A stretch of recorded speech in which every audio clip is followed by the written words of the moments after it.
First, members, I fully identify with all the remarks previously made by those of us who are opposed, those who have spoken who are opposed to this bill.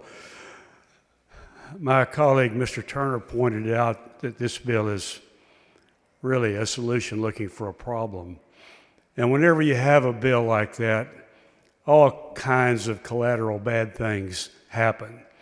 And this bill is one more time where we're visiting an impossible situation upon our school districts. Almost anybody that you ask walking down the street would agree that schools that have a predominantly black student body or a predominantly Hispanic student body ought to see black teachers. Not just white teachers, but ought to see some black teachers as well. Ought to see some brown teachers as well, not just white teachers. But I draw your attention to Section 11 of the bill. It says that diversity, equity, and inclusion means influencing, hiring, or employment practices with respect to race, color, or ethnicity. I'm paraphrasing. If you look down at subsection B, 1, it says, except as required by state or federal law, a school district may not assign diversity, equity, and inclusion duties to any person. It says that the district shall prohibit, the bill prohibits a district employee, contractor, or volunteer from engaging in diversity, equity, and inclusion duties at, for, or on behalf of the district. Now, I raised this question in the Education Committee.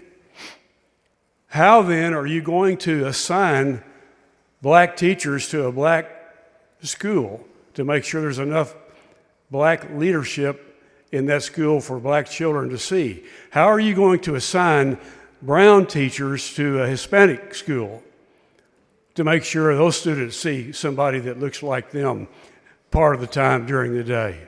How are you going to tell a white person, a white teacher, look, we can't just have black teachers over at that school, we've got to have whites too, because we want the students to have the experience with white people as well.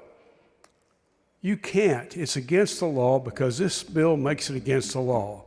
Now, whether that was intended or not, I don't know, but it was raised in committee, and the language is still in here.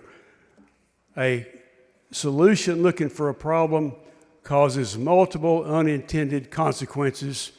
I think this is just one of those, and it is one the schools will not be able to deal with. For goodness sakes, why are we visiting this kind of meanness on people that are working right here among us, our friends? We heard from them up here. What are you saying about them? They're our colleagues.